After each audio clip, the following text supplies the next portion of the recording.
Bismillahirrahmanirrahim. Assalamualaikum warahmatullahi wabarakatuh. Alhamdulillahi rabbil alamin. Wassalatu wassalamu ala ashrafil anbiya'i wal mursalin wa ala alihi wa ashabihi ajma'in. Bapak Ibu jamaah salat zuhur rahimakumullah, bersyukur kita kepada Allah Ta'ala atas karunia yang senantiasa Allah limpahkan kepada kita semua. Semoga karunia itu mendekatkan kita senantiasa kepada Allah Ta'ala.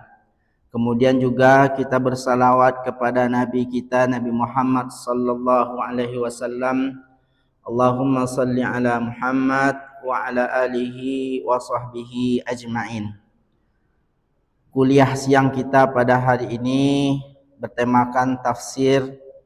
InsyaAllah pada kesempatan ini kita akan sampaikan tafsir dari surah Al-Ma'idah ayat yang ke-27. Ini sesuai dengan momen yang insyaAllah kita akan lakukan sebentar lagi, yaitu pelaksanaan Idul Adha, di mana ada ibadah kurban yang akan kita laksanakan pada saat Idul Adha nanti. Pada ayat ini Allah Subhanahu wa taala berfirman, A'udzu billahi minasyaitonir rajim. Bismillahirrahmanirrahim. Watlu 'alaihim naba'a bani Adam bil haqq idh qarraba qurbanan fatuqbila min ahadihima wa lam yutaqabbal minal akhar. Qala la aqtulannak. Qala innama yataqabbalullahu minal muttaqin. Artinya, watlu alaihim, wahai Muhammad, ceritakanlah kepada mereka, naba'a bani Adama bil haq, tentang berita dua orang anak Adam dengan cerita yang benar. Idh qarraba qurbana, ketika keduanya melakukan kurban. Fatuqbila min ahadihima, fatuqbila, lalu diterimalah, min ahadihima, korban yang dilakukan oleh salah seorang kedua anak Adam tersebut. Walam yutaqabbal minal akhar, dan tidak diterima korban dari yang lainnya. Jadi dua orang yang melakukan kurban, satu diterima, satu tidak diterima. Qala la aqtulannak, yang tidak diterima berkata kepada saudaranya, la aqtulannak, saya akan bunuh engkau. Qala innama yataqabbalullahu minal muttaqin.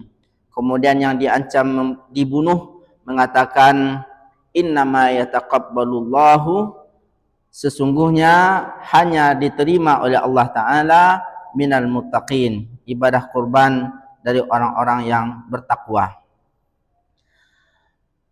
Kisah dua anak Adam di zaman Nabi Muhammad sallallahu alaihi wasallam tidaklah bisa diketahui dengan penelitian-penelitian atau dengan peninggalan-peninggalan anak Adam tersebut, karena jauhnya jarak waktu antara Nabi Muhammad dengan Nabi Adam alaihissalam, sehingga kebenaran akan cerita kisah-kisah tersebut hanyalah bisa diketahui dari firman Allah Ta'ala.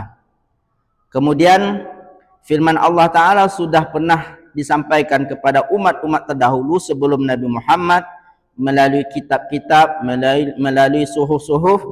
Namun karena tidak ada jaminan dari kitab dan wahyu sebelum Al-Quran diturunkan itu akan kekal abadi sampai hari kiamat nanti, maka banyaklah cerita-cerita itu yang kemudian berganti ketika sampai di zaman Nabi Muhammad SAW.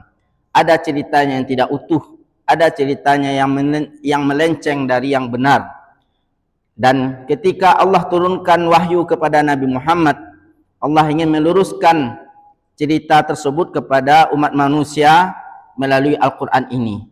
Dan disampaikanlah kepada Nabi Muhammad cerita yang sebenarnya dua anak Adam tersebut, yaitu ketika mereka berkurban.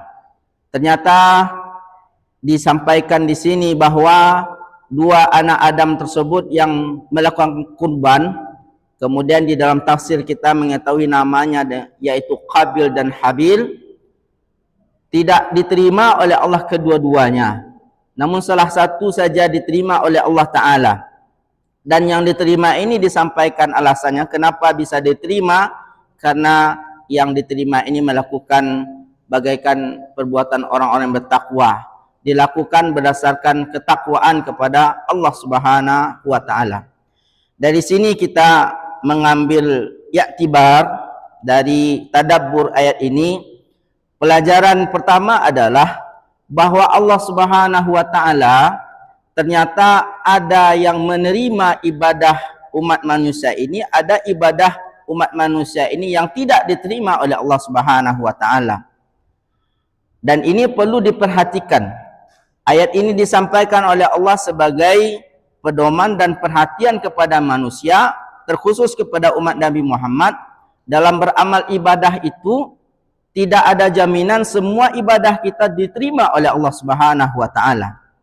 Maka perlulah berhati-hati setiap muslim dalam beribadah, apakah syarat dan rukunnya sudah terlaksana semuanya, atau juga masalah yang berhubungan dengan hati, dengan niat, apakah sudah lurus atau tidak lurus.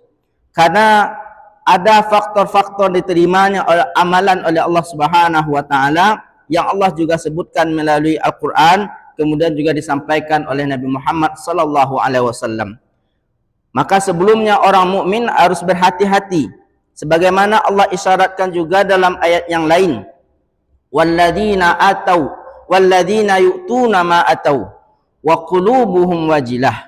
Dan orang yang telah melakukan apa yang bisa mereka lakukan, telah beribadah, telah berbuat, telah menjalankan perintah Allah Ta'ala, wa qulubuhum wajilah, tetapi hati mereka tetap dalam keadaan cemas. Cemas dalam ayat ini kecemasan yang dipuji oleh Allah Subhanahu wa Ta'ala. Karena pada ayat selanjutnya Allah mengatakan ulaikal ladzina yusari'una fil khairat. Orang-orang yang cemas tadi baik, kata Allah Ta'ala. Kenapa dia baik dengan kecemasannya? Karena dia cemas ibadah yang dilakukan apakah diterima oleh Allah atau tidak, sehingga mereka berhati-hati dalam ibadah. Jangan sampai ibadah yang dilakukan sia-sia. Atau bahkan lebih parah lagi, mereka ibadah bukan hanya kesia-siaan yang mereka dapatkan, bisa saja dosa yang mereka dapatkan dari ibadah tersebut. Kita melihat dari hadis Nabi SAW. Pertama, hadis Nabi yang berbunyi innamal a'malu binniyat wa innama likulli imri'in ma nawa. Faman kanat hijratuhu lillahi wa rasulihi fa hijratuhu ila Allahi wa rasulihi. Wa man kana hijratu lid-dunya yusibuha aw imra'atin yankihuha fa hijratuhu ila ma hajara ilaih. Setiap perbuatan itu tergantung kepada niatnya.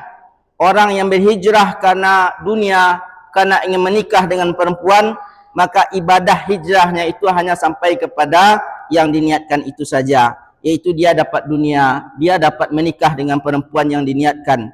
Dan siapa yang berhijrah itu karena Allah dan Rasulnya, maka mereka dapat balasan dari Allah dan Rasulnya. Artinya mereka dapat pahala dari Allah Subhanahu wa Ta'ala. Ini ibadah dalam hadis ini tergantung kepada niat. Kalau diniatkan bukan karena Allah Ta'ala, maka tidaklah dapat dari pahala dari Allah Ta'ala. Bahkan lebih parah lagi, sifat-sifat orang munafik, sifat-sifat orang yang Allah Subhanahu wa Ta'ala celah dalam Al-Quran, karena beribadah bukan karena Allah Ta'ala, maka Allah marah atas ibadah yang mereka lakukan tersebut. Allah berilah mereka dosa, bahkan dosanya bisa besar di sisi Allah Subhanahu wa Ta'ala, yaitu orang-orang yang ria, orang-orang yang meniatkan ibadah untuk makhluknya, yaitu dengan mensyirikatkan Allah Ta'ala. Kemudian ada hadis yang lain, Nabi mengatakan wailul lil aqab minan nar. Ketika ada sahabat yang berwuduk, kemudian kelihatan oleh Nabi wuduknya tidak sempurna, yaitu tumitnya tidak basah dengan air wuduk yang dilakukannya. Lalu Nabi mengatakan wailul lil aqab minan nar. Tumit ini, mata kaki ini, kata Nabi, masuk neraka. Kenapa bisa Nabi mengatakan seperti itu? Ada ibadah yaitu wuduk yang dilakukannya tidak cukup, tidak lengkap syarat dan rukun daripada ibadah tersebut. Seharusnya ketika berwuduk kaki itu basah sampai ke mata kaki, seperti itu juga tangan itu harus basah sampai ke siku. Namun ada di antara muslim yang ketika berwuduk tumitnya tidak basah oleh air wuduknya, artinya dia berwuduk dengan buru-buru. Maka Nabi mengatakan ini tumit ini masuk neraka. Artinya kalau tumit masuk neraka, semua tubuhnya nanti masuk neraka. Kenapa dia berwuduk solat bisa masuk neraka? Karena syarat dari wuduknya itu kesempurnaan tidak dia lakukan. Rukun dari wuduk tidak dia sempurnakan. Dan wuduknya tidak sah. Ketika wuduk tidak sah, yang menjadi syarat dari solat adalah wuduk, maka solatnya juga tidak sah. Orang yang solatnya tidak sah, maka berhak untuk mendapatkan azab oleh Allah Subhanahu wa taala di api neraka. Maka ini berhubungan dengan fisik ibadah tersebut. Fisik dari ibadah yang dilakukan, lengkaplah rukun, lengkaplah syarat. Kalau kita hubungkan dengan kurban yang insya Allah kita lakukan nanti, maka dua ini harus diperhatikan. Niat sebelum kita bergabung bersama dengan peserta kurban lainnya, sebelum kita ikut berkorban, diniatkan adalah karena Allah Ta'ala. Jangan sampai ada niat utamanya karena yang lain, karena manusia, atau karena segan dan segala macamnya yang bukan karena keredaan Allah Subhanahu wa taala. Karena itu adalah ibadah besar, pahalanya besar di sisi Allah Subhanahu wa taala. Yang kemudian kedua, perlu diperhatikan rukun dan syarat dalam berkurban. Berhati-hati kita membeli sapi, membeli hewan korban. Juga berhati-hati kita dalam melaksanakan kurban di hari kurban tersebut, berhubungan dengan waktunya, berhubungan dengan tempatnya, atau berhubungan dengan cara kita melakukan kurban pada hari raya Idul Adha nanti.